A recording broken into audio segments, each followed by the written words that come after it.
स्कूलों में बच्चों के ऊपर थप्पड़ मार रहे हैं, जो कि बहुत ही अभद्र है। छोटे छोटे बच्चों के ऊपर जो है थप्पड़ नहीं मारना चाहिए।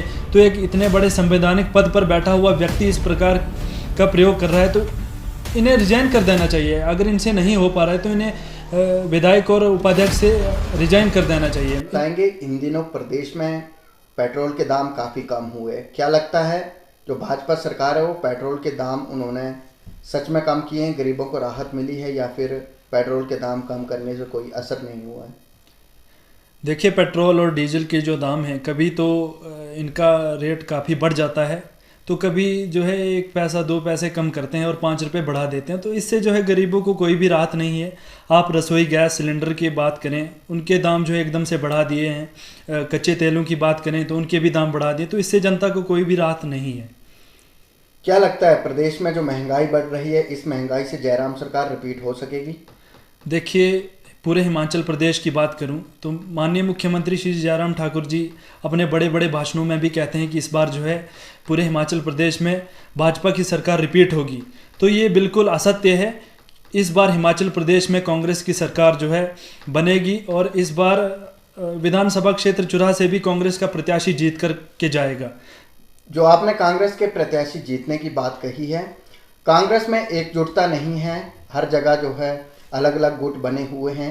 क्या लगता है इस तरीके से चुराह विधानसभा क्षेत्र में कांग्रेस पार्टी मजबूत हो सकेगी?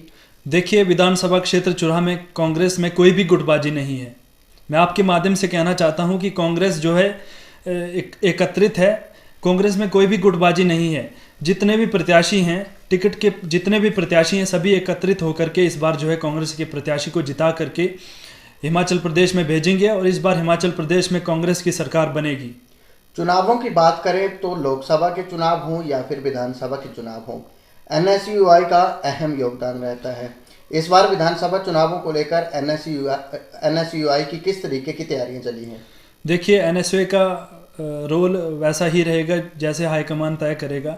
जिस प्रकार से हमें विधानसभा क्षेत्र चुराह कांग्रेस हमें ड्यूटी देगी, उस तरीके से हम पूरी विधानसभा क्षेत्र चुराह में काम करेंगे। आप हमेशा काफ़ी चर्चा में रहते हैं क्योंकि एनएसयूआई की कई मांगे हैं, जिन मांगों को लेकर कभी प्रशासन के दरवाजे खटखटाते हैं तो कभी आप जिलाधीश महोदय के पास पहुंच जाते हैं। आज तक वर्तमान में जो सरकार है, इस सरकार ने आपकी मांगों को पूरा किया है या नहीं?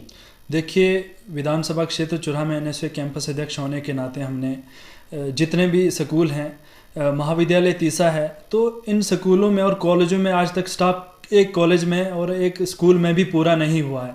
पूरे जिला चंबा में जितने भी कॉलेज हैं, 11 कैंपस हैं, उनको लेकर के आज तक एक कॉलेज में भी पूरा स्टाफ नहीं है। तो हमने कई बार जो है आपके माध्यम से, सोशल मीडिया के माध्यम से और एसडीएम महोदय के माध्यम से सरकार को भी अवगत करवाया है, लेकिन इनके कान पर जूं तक नहीं रेंगती है। तो कॉलेज में आज तक स्टाफ पूरा नहीं हुआ। पानी की समस्याएं हैं कॉलेज में, ये चलती ही रहती हैं। तो कोई भी हमारी जो मांगे हैं उनको पूरा नहीं किया गया है। जी सर, स्कूलों और कॉलेजों की अगर आप बात कर रहे हैं तो वहीं, और अगर मैं बात करूं, विधानसभा उपाध्यक्ष का एक वीडियो सोशल मीडिया पर वायरल हो रहा है जिसमें एक स्कूली छात्र को थप्पड़ जड़ा है। तो इस पर आप क्या कहेंगे और इसको कैसे देखते हैं? देखिए, माननीय विधानसभा उपाध्यक्ष हंसराज जी के बारे में कहूँ तो वो पहले से ही ऐसे अभद्र भाषा का प्रयोग करते हैं। कभी स्वर्गीय श्री राजा वीरभद्र सिंह जी के ऊपर टिप्पणी करते हैं, कभी कभार किसी अधिकारी को डराते हैं। एक जनमंच में एक अधिकारी को कोबरा भी कहा था उन्होंने। तो आपके माध्यम से कहना चाहता हूं कि माननीय हंसराज जी का एक गुंडा राज है जो पूरे विधानसभा क्षेत्र चुराह में लोगों को डराते हैं, और उन्होंने सिर्फ चुराह में विकास किया है तो सिर्फ ठेकेदारों के अकाउंट ही भरे हैं। ये एक नारा देते हैं विधानसभा क्षेत्र चुराह शिखर की ओर, लेकिन ये शिखर की ओर नहीं है। सिर्फ इनके जो जितने भी भाई हैं वो सब ठेकेदार बने हैं, और आम जनता, आम गरीब को कोई भी फैसिलिटी तक नहीं मिली है।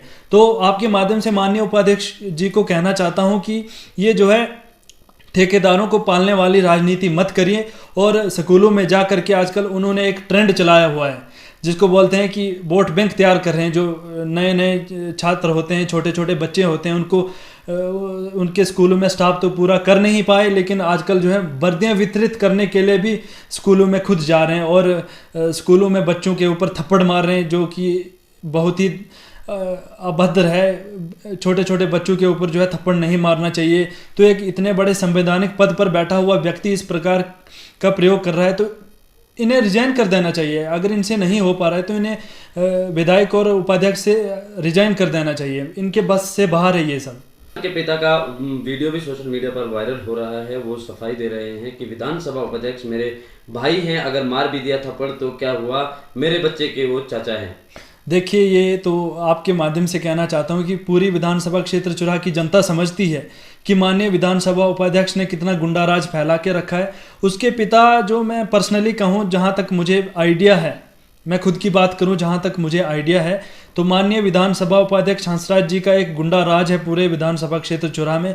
तो वो शायद डर के मारे, या उनसे कोई डील भी हुई हो सकती है, आपके माध्यम से कहना चाहता हूं, डील भी हुई हो सकती है, जिससे उनको डर के मारे ये सब कहना पड़ रहा है। कि चुराह में कांग्रेस का प्रत्याशी जीतेगा इस बार?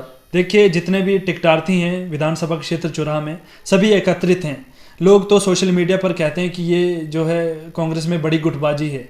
आपने भी अभी कहा, हमसे सवाल पूछा था कि कांग्रेस में बहुत बड़ी गुटबाजी है, लेकिन कांग्रेस में कोई भी गुटबाजी नहीं है।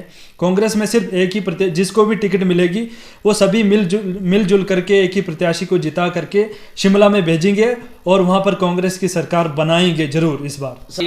कांग्रेस में जितने भी टिकटार्थी हैं, जितने भी, तो इसका मतलब है कि कांग्रेस गुटों में बटी हुई है। कांग्रेस के पास एक चेहरा नहीं है। देखिए, कांग्रेस गुटों में नहीं बंटी है। हर व्यक्ति का अधिकार है वो टिकट की मांग रख सकता है। देखिए, आपने मेरे से सवाल पूछा तो मैं आपके माध्यम से आपको ही ये जवाब देता हूं कि हर व्यक्ति का अधिकार है वो टिकट मांग सकता है। तो मैं आपके माध्यम से कहना चाहता हूं कि टिकटार्थी जितने भी हैं, हो सकते हैं, नहीं भी हो सकते हैं, तो आपके माध्यम से कहना चाहता हूं कि जितने भी टिकटार्थी हैं, अगर आप गुट की बात करते हैं तो जितने भी टिकटार्थी हैं सभी एकत्रित होकर के जो है सभी इकट्ठे चलते हैं, जहां भी जाते हैं संगठन का काम कर रहे हैं। जितने भी टिकटार्थी हैं कांग्रेस के लिए काम कर रहे हैं। तो जो भी प्रत्याशी आएगा सभी एकत्रित होकर के जो है उसको जिताएंगे और हिमाचल प्रदेश में कांग्रेस की सरकार बनाएंगे। कांग्रेस के कार्यकर्ताओं की बात करें, कांग्रेस के वोटर की बात करें तो वोटर आज के दौर में काफ़ी परेशान है, क्योंकि कांग्रेस के वोटर को ये पता नहीं है कि हमारा उम्मीदवार कौन है। तो इसे लेकर क्या कहेंगे? देखिए, कांग्रेस का जितना भी वोटर है वो सब एकत्रित है। आपके माध्यम से कहना चाहता हूं कि कांग्रेस में कोई भी गुटबाजी नहीं है। जब भी हाईकमान कांग्रेस प्रत्याशी को फील्ड में उतारेगा तो जितना भी कांग्रेस का वोट है सभी एकत्रित होकर के जो है प्रत्याशी को जिता देगा। सर, आप कह रहे हैं कि कांग्रेस का वोटर एकत्रित है, लेकिन कहीं ना कहीं देखने को मिल रहा है कि जगह जगह पर कांग्रेस के अलग अलग टिकट के दावेदार जगह जगह में फील्ड में जाकर कहते हैं कि इस बार के कैंडिडेट हम होंगे।